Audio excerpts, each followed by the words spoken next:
The concept of universal basic income has typically been popular among leftists, with proponents arguing that it protects the most vulnerable groups in society from economic uncertainty. As the COVID-19 pandemic severely impacted people's livelihoods, the idea of basic income gained fresh momentum in many countries. There have been basic income trials in several countries, including Finland, Spain, and Canada. Today, I will talk to a Canadian academic who argues that basic income not only plays a role in reducing poverty and inequality, but is also necessary for the transition to a sustainable post-growth economy. James Mulvale is a professor in the Faculty of Social Work at the University of Manitoba. He has done many academic works on basic income. Professor James, welcome to the podcast. Thank you very much, Mahmoud. I want to start with what you said in your TED Talk. You argued in your TED Talk, I have watched the TED Talk many times. So you argued in your TED Talk that reducing poverty is not only a moral imperative, but also a smart thing to do. And basic income can play a key role in that. Can you explain how basic income can effectively reduce poverty? Sure. I think it can reduce poverty on two levels. I mean, there's the direct impact of just putting money in people's hands. I mean, on a simplistic level, the solution to poverty is just to give people money so they're not poor anymore. So that's one level. At a deeper level, I think what basic income has the potential to do is to address what are sometimes called the social determinants of health. That if we know from, well, basically mountains of research, including the work by Piketty and the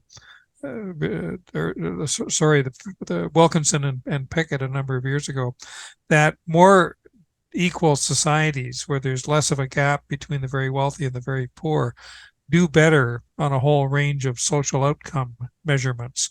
They do better on life expectancy, they do better on health status, they do better on better child welfare, lower crime rates, et cetera, et cetera. So basic income, as well as just giving individuals and families and households more money to meet their daily needs, I think it can address those deeper and broader social determinants of health and put given societies in a better place. And you also talked about the role of basic income in addressing inequality. So the Nordic societies, as we know, they are characterized by large income redistribution models, which help them achieve greater equality. So do you think basic income can be as effective as income redistribution in creating a more equal society? I mean, the Nordic societies, Sweden, Finland, Norway, and Denmark have been very successful in building, levels of equality and guaranteed employment and public services that are have been certainly the envy of the world. On the other hand, there's been slippage in the Nordic countries in recent years, neoliberalism creeping in and some of the programs becoming somewhat eroded. But I think the Nordic countries are sort of outliers. They had a strong social democratic tradition. They built up this robust welfare state regime in the post-World War II era. But it's, now the 21st century, we're quite a ways into it. And I think we have to be thinking about different models to address this new globalized neoliberal economic order that we all have to function in around the world. So I think basic income shifts the paradigm from economic security and welfare benefits resulting from your status in the labor market to the idea that everybody in society deserves to have access to a life of dignity and security. And that includes enough income. I mean, it also includes housing, healthcare, education, everything else. But on the strictly speaking about income, this ensures that everybody has enough money to live on, regardless of their status in the labor market. So it can correct for things like precarity in the labor market, where young people especially don't have full-time, well-paying, secure jobs the way they used to. It can correct for groups being marginalized due to their sort of cultural or racialized status. It can, be a help for women that are still paid less than men in general. So it kind of, I think, guarantees an economic right to livelihood that goes beyond one's status in the labor market. It brings in people with disabilities who, because of their own challenges, but also just because of structural barriers and prejudice, may not be living, be able to, they can't play the role they might want to play in the labor market and earning income accordingly. So I guess, social democratic models have been interesting, and they certainly made an impact in the Nordic countries. But the world's changed, and maybe we have to be thinking about economic security based on one's humanity rather than one's status in the labor market. Is basic income a better tool to ensure an economic floor for all members of society than unemployment benefits and other income security programs? Well, certainly here in Canada, and I think in many other countries, we're not necessarily arguing that existing social insurance programs should be scrapped. What we are arguing is that the social insurance schemes in particular, things like unemployment insurance and employer contributions to old age pension schemes and so on, they don't meet everybody's needs. They're very kind of structured, rules-based systems. And while they can provide important forms of support to specific individuals in specific circumstances, there's a lot of people that fall out of the rules of the categories of eligibility and whom they don't help. An example of this, I think, we have a contributory old age pension scheme here in Canada called the Canada Pension Plan. And certainly when it was set up and for many years afterwards, it didn't address very much the role of the need for economic security for women, because up until the maybe 1970s or so, women didn't have access to paid jobs the way that men did, and therefore, didn't build up contributions to the Canada Pension Plan, which entitled them to benefits when they reached age 65.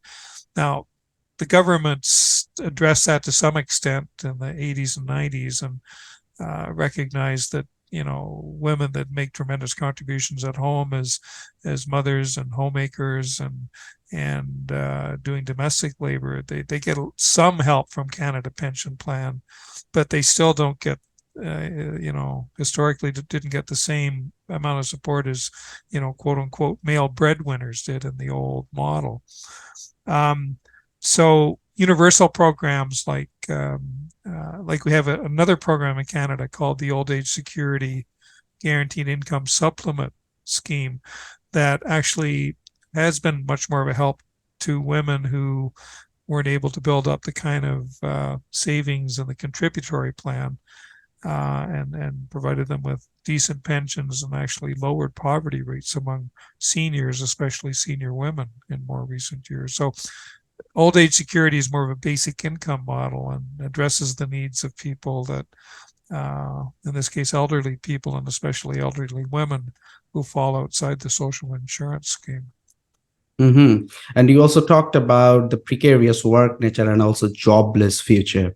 In your TED Talk, you also talked about the idea of decoupling labor market participation from economic security. So can you talk about that a little bit? Because I also totally agree with you, because I think if you can decouple the labor market participation from economic security, then people, regardless of their status in the labor market and their payment from the job they're getting by participating in the labor market, it will not actually affect their economic security. So they will still have, what you said, an economic flow, right? Mm-hmm. Mm-hmm. Yeah, that's a really important question, Mahmoud. We've seen not just the rise in precarity in the labor market in recent years. We've seen the actual elimination of jobs, automation and the digitization. And of course, now we're trying to come to grips with the advent of artificial intelligence, which will affect work as well as many other spheres. So along with this, I think it's really important, and I think we've made some progress on this, although we have to continue to work on it, rethinking what we mean by work. Historically, certainly in Canada, people tend to think about work as what you do in the labor market, the job you have through which you earn wages or a salary.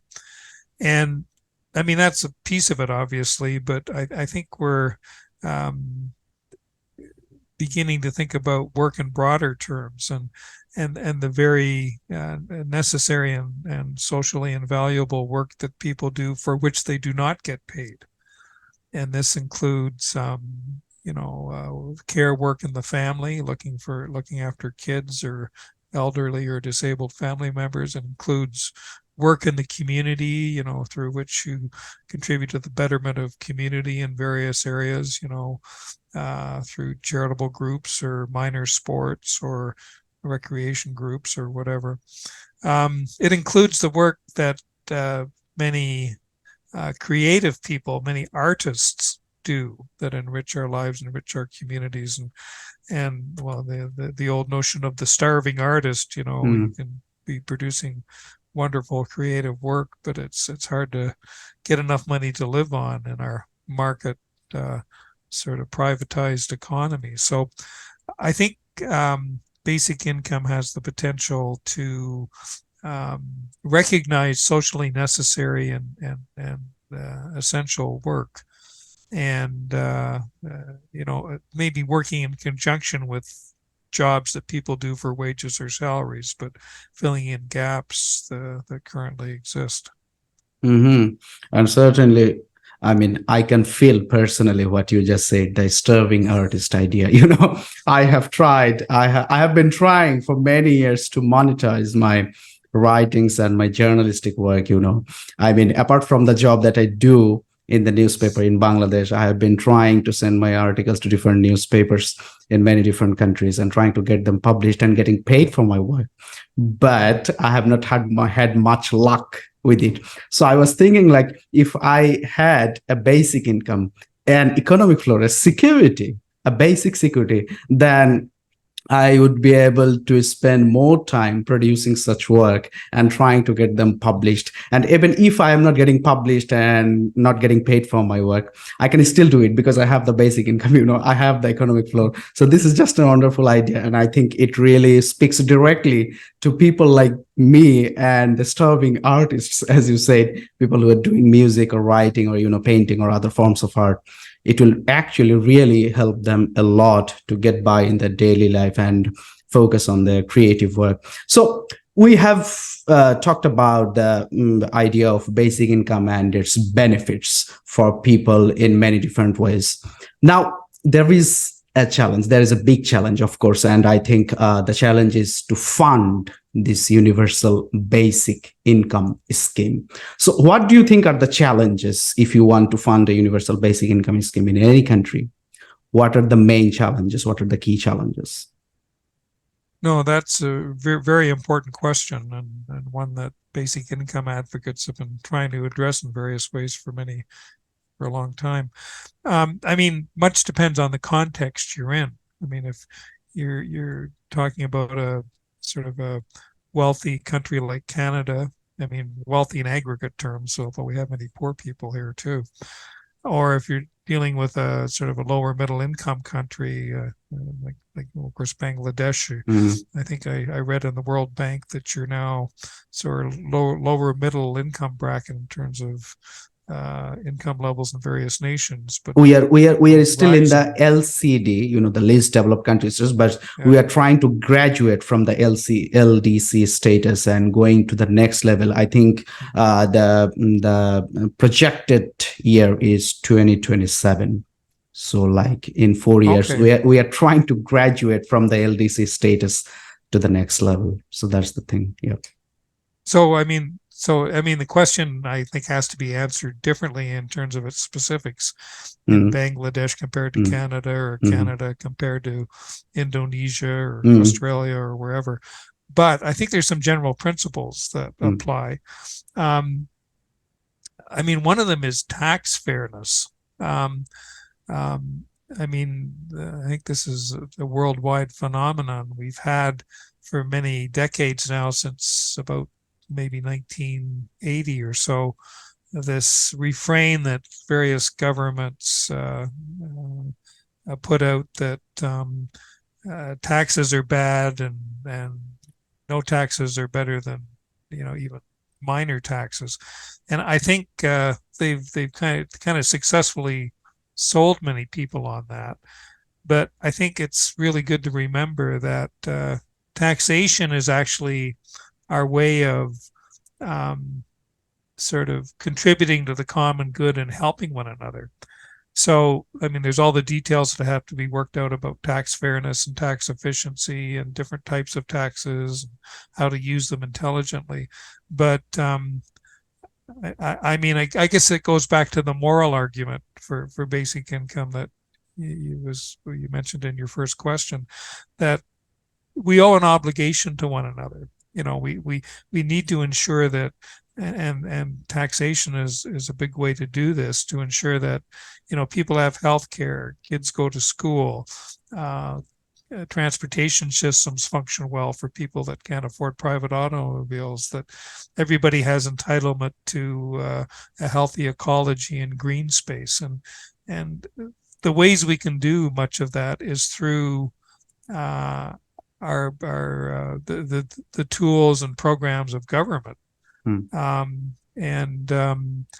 Welfare states have grown up in the wealthy industrialized countries to address the sort of inequities and foibles of capitalism.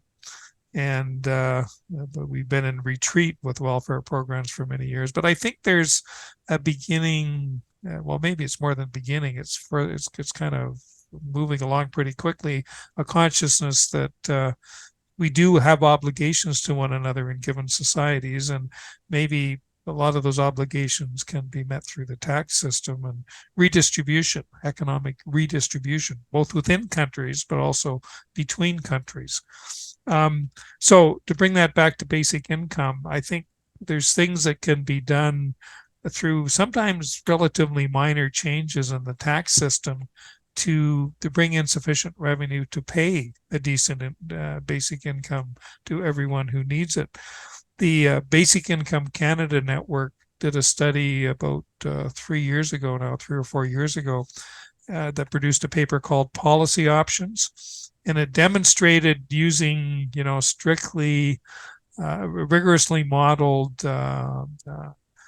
data on that minor changes in our tax system, getting people who have, ample incomes to pay marginally more. We could finance a basic income scheme in this country through these minor tax changes. So I think those kind of solutions exist in every country. And they, once again, will vary from country to country, and maybe there's questions vary particularly in lower middle income countries. But I think there's solutions out there if we have the political will as well as the economic expertise to come up with answers. mm-hmm. So you are saying that taxation can be one solution to implement this universal basic income scheme. Do you think high economic growth is needed to implement this idea? There's interesting work being done in the basic income field right now about developing green arguments for basic income. They're premised on the notion that I mean, when we started talking about basic income in the mid 1980s, the modern discussion of basic income, I mean, there was kind of a vague consciousness of environmental challenges, but it wasn't top of mind for everybody like it is today with climate change and all the other environmental, emergencies that we're facing. But in recent years, I think a very strong argument has been made for um, the need to kind of dampen down overall economic growth around the globe and to um, kind of reach a steady state or even a post-growth economy where we're kind of exceeding the limits of our home on this earth in terms of resources and managing pollution and avoiding climate change and so on. So really, the time to stop.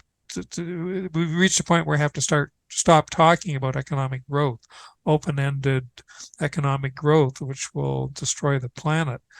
Now you have to look at that in terms of the global economy, and there's many countries, low and middle income countries, that contribute relatively little to climate change and other ecological problems, but often deal with the most terrible effects of, for instance, runaway climate change, like I know in Bangladesh or in many other countries. I mean, the heat that comes along with certain seasons of the year that really are difficult to handle. And so maybe wealthy countries, like United States, like Canada, like Britain, like Western Europe, like Australia, need to be stepping up and doing, because it's the industrial countries that have largely caused these problems because of, decades and decades of economic growth. So on the global level, we have to think about ways to dampen down economic growth, especially in over-consuming, overproducing countries, but also distributing wealth and the means to grow in ecologically sensible ways to countries that are, trying to reach a decent level of prosperity for all their citizens. Now, I think in that move towards degrowth and a steady state economy on the global level, basic income has a very important role to play. It's not the only thing we need to do. It's a complex problem that requires a complex solutions. But I think about basic income as a necessary but not sufficient means of ensuring everybody has enough money so that, for instance, in industrialized countries like Canada, we're not relying just on the labor market to produce ever more jobs and ever more products and services that are contributing to the ecological emergency globally. So if we can, I guess, introduce an ethic of sufficiency rather than open-ended economic growth where everybody's supposed to amass more and more goods, services, and money, we need to make that fundamental change. And we talked about political will. The question just popped into my head. If this idea is so good, the idea of the universal basic income, why are not countries implementing it? Do you think it has to do everything with the political will and things like that? Yeah, I mean, there's political inertia no matter where we look, right? Yeah. Governments typically don't want to take bold new initiatives, and the impetus for those kind of initiatives come from the ground up, come from social movements and progressive advocates. On the other hand, I think there's more interest in basic income than there ever has been. Certainly here in Canada, the federal government, the provincial and territorial governments, even municipal governments are looking into this model of basic income as a way to address, high rates of poverty among certain groups, maybe in conjunction with housing policies, ensuring that everybody has a decent place to live at a price they can afford. We've got, and in fact, the current federal government they don't call it basic income, and they probably don't want people to refer to it that way, but they've done things with the Canada Child Benefit and other income tax and transfer programs to move us closer to a basic income model. Right now, I'm aware of strong interest in basic income in a couple of provinces, Newfoundland and Labrador, and also Prince Edward Island, and also in one of our northern territories, the Northwest Territories. So I think, to be sure, pushed by progressive social movements and basic income advocates, governments, certainly here in Canada, but I think elsewhere too, have really kind of begun to think about basic income as a better way to do things to ensure economic security for all. Even in the US, and of course we all know what's going on with politics in the US with Trumpism and all the rest of it, but even in the United States, there's very strong interest in basic income among literally dozens of mayors of cities and city councils, and they've implemented, I think it's in the neighborhood of 70 or 80 local and other pilot projects just to give basic income to a small section of their city where maybe the poorest people live. But there's interest in this model as a better, as an alternative to traditional means-tested and punitive social assistance programs. Do you think, like, because when we're talking about basic income, we are kind of talking about something that is like free cash, so you will get a certain amount of money from the government or from the state every month, regardless of your position in the labor force or the labor market. So do you think if the universal basic income is implemented in many countries, or let's say worldwide, do you think people will become more lazy because they will think that they already have a security? So they will not have the motivation or the inspiration to go and work and hard, or, they will not be very ambitious because they think, okay, I have got the basic things covered. So there is no point in trying to do something really, really ambitious in my life. So do you think that problem will happen?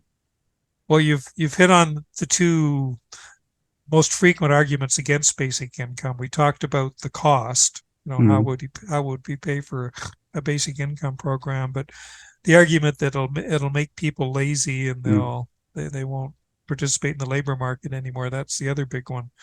In fact, we have, once again, a very significant amount of, I think, well done, rigorous research that that puts that misconception to rest, that contradicts it. There's been pilot projects on basic income literally all over the world. The number of pilot projects are now in the dozens or scores, including one in India, actually, in rural in villages. India. Yeah, I was reading about it recently. Yeah, and in all cases, with really no exceptions, having a basic income scheme in place, having that economic floor that you can depend on, has not led to any significant decrease in people's engagement with the labor market or willingness to, do what they need to do to build a better life. In fact, in many cases, it's increased people's access to paid jobs. So if what's holding you back from labor market engagement is, you can't get the car fixed to drive to a job, or, you don't have childcare for your kids, so you can't leave them during the day, or, you want to get a better education, so you'll have a better job. With our current means-tested and punitive social assistance systems, people get, they still are stuck in that rut. But basic income can give them, a bit of a cash flow, a bit of security that they can, do what they have to do to get more engaged with the labor market and other positive aspects of life. So there was a pilot project on basic income in Canada way back in the 1970s, and there was a very careful study done of a small community, Dauphin, Manitoba, in which everybody who needed it could get a basic income. And it led to good effects, like fewer people showing up at the emergency room with health or mental health crises. It also led to more kids finishing secondary school so that they could be better situated in the labor market. So with certain groups, there was a minor decrease in labor market engagement, like those farm boys who might have been, quitting school in grade 10 and going out to get a job. With the basic income in the family, they didn't have to, there wasn't the incentive to do that or the need to do that anymore. So they finished high school. So, and that was labor market withdrawal in a sense, but for a good reason. Similarly, women with newborn children in a time when we didn't have very good maternity benefits, they would stay home with their newborn and would delay going back to work. So sometimes, labor market withdrawal can be a good thing in terms of overall social outcomes, right? So yeah, I think in a word, the notion that basic income makes people lazy and will be less likely to have jobs, I think that's been thoroughly disproven.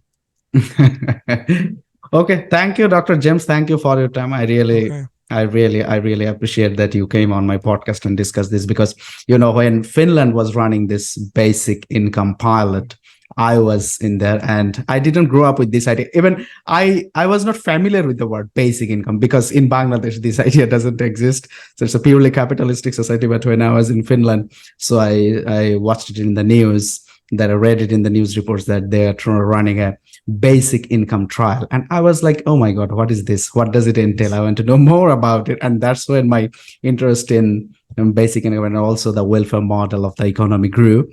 And, they ran a 2-year trial. And after the trial, the result was like this. Actually, the basic income did not motivate people it didn't increase employment, but people were more happy. So people were less anxious and people were less stressed, and they had faith in the future. They had more trust in the future, and they also had more trust in the government and the public institutions, because they thought they have an economic floor, as you have emphasized a lot of times in your TED Talk, that we need an economic floor, and that will actually guarantee a decent living for everyone in the society. So that was the result of the Finnish experiment. And there have been experiments also in many other countries. You also talked about the experiment in Brazil, and there were experiments in Spain, and then India, there is an ongoing experiment, and also in many other countries. So this is a fantastic idea. And I think more and more people should talk about it and promote it, because it's not only about the Nordic thing or the social welfare thing. I think any economy, regardless of whether it is capitalist or, the welfare model, I think they have a lot to gain from their citizens if they can implement this basic income idea, because then the citizens or the people will have more time and more freedom in their lives to do better things. And you have also emphasized community services, or also care at home for elderly people, for example. So this, when we are talking about this kind of work, many people say these are not paid work, So what's the point in doing that? But if we all have a basic income, because we know family is important, we know society is important, we know our community is important, so we cannot actually deny their role in having a good life. So anyway, Dr. James, thank you again. And I want to end the meeting now. Have a nice time. Goodbye. Okay. Thanks very much, Mahmood.